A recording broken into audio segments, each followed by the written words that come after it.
Now, Taiwanese industry giant Foxconn is holding its annual Tech Day in Taipei. The company, known formerly as Hon Hai, is the largest contract electronics maker in the world. And now it's pushing to diversify and build more future-proof income streams. That's the hope, at least. Our tech reporter, Annabelle Droulers, joins us from the event. Annabelle.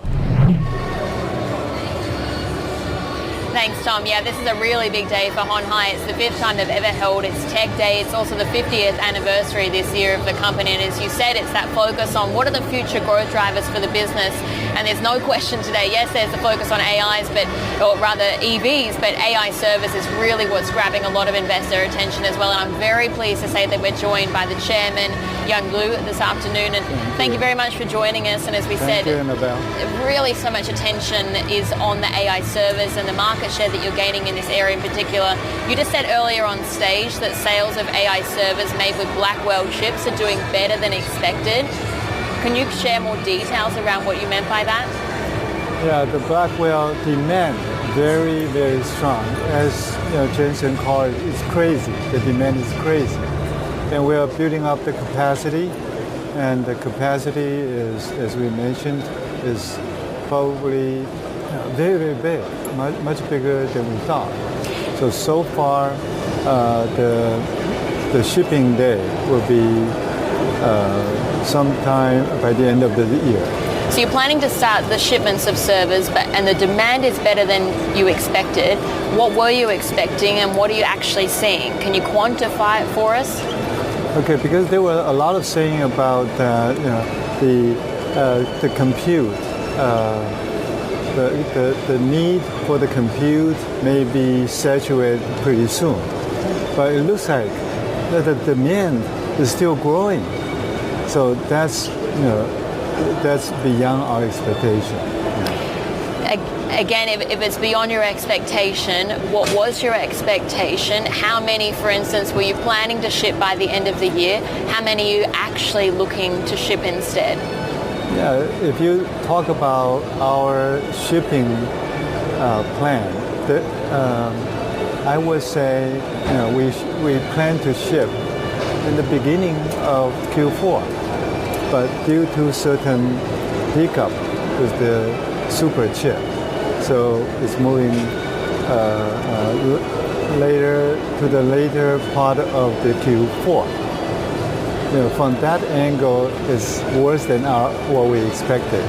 But the demand is much better than our expectation. So the shipment you expected to come earlier in the fourth quarter, it's been delayed to the fourth quarter. The demand that you're seeing is actually better than expected. Yeah. Again, can you share more quantity? Like how much of the demand are you trying to capture here? How much of the market?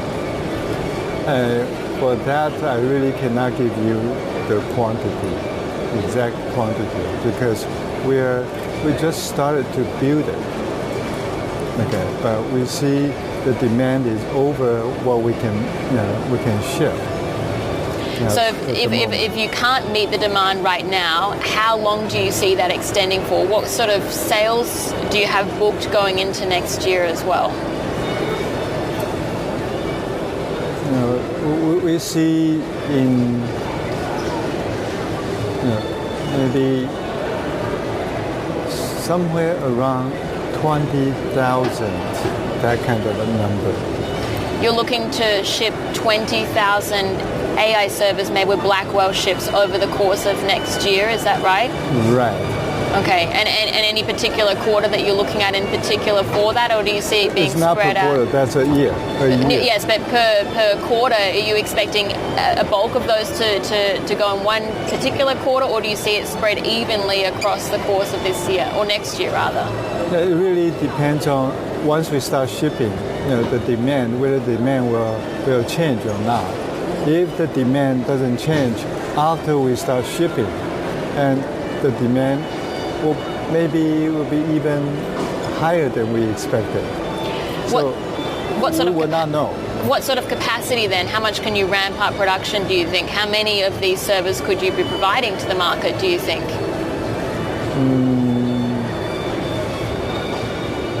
Okay. For that, I really cannot give you the number, because the facility is there. but the equipment is being put in. And also the power needed to build those servers, it requires a lot of power to do that. So that's also being prepared. So the capacity of that, I really can't give you that number from my head. I had to go and check it out. I don't want to give you the wrong expectation. The demand that we see from hyperscalers, there has been that big question sort of hanging over AI for the course of the year. Would we start to see any concerns around that fading? Do you see any of the customers that you speak with, and I'm speaking here about the hyperscalers, that are looking like they maybe need to pause on investments for a period to wait and see if they actually do see ROI? We haven't seen any of that. We haven't seen any of that concern.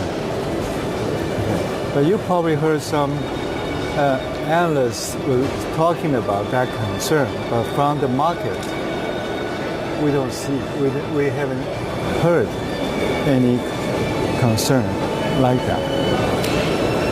Nvidia has very tight control over the designs of its products. Yeah. How closely do you work with the company to add your own value to the designs as well and your own expertise? I'm thinking energy, for instance, is one area, and the cooling technology.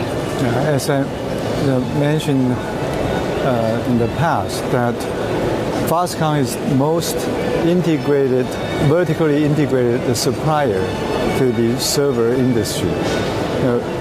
If you don't count GPU, CPU, and some minor IC components, the percentage that we are able to cover by ourselves is anywhere between 80 to 90%. That tells you how vertically integrated that we are capable of. When you add that sort of value to the company or to Nvidia's designs, how much value do you extract as a business, and how much can you differentiate yourself as opposed to other AI server assemblers? The differentiation in terms of the vertical integration capability, yes, we are one of the best. But in terms of what the added value to the overall server, I think it really depends on how much Nvidia is pricing their CPUs and GPUs. That definitely will impact our gross profit margin. In terms of profit margin, then, what I understand for AI servers, it can be in the low teens. Do you see a way to expand that and to increase it? I think in the low teens, you're probably right, but that will have to be based on how much vertical integration, how much components that you are able to provide. So with that, it varies to a certain degree. But because the CPU and GPU is very high priced, so the rest of the server has only some limited impact in terms of overall cost. Right. Chairman, stay with us for a moment. Tom, I'll hand back to you now for this portion of the interview. But Chairman, if I can, I'll continue to ask you some further questions, and this is around the shift to the smartphone space in particular. Smartphone? Yes. Okay. I want to talk more about the Annabelle, thank you very much.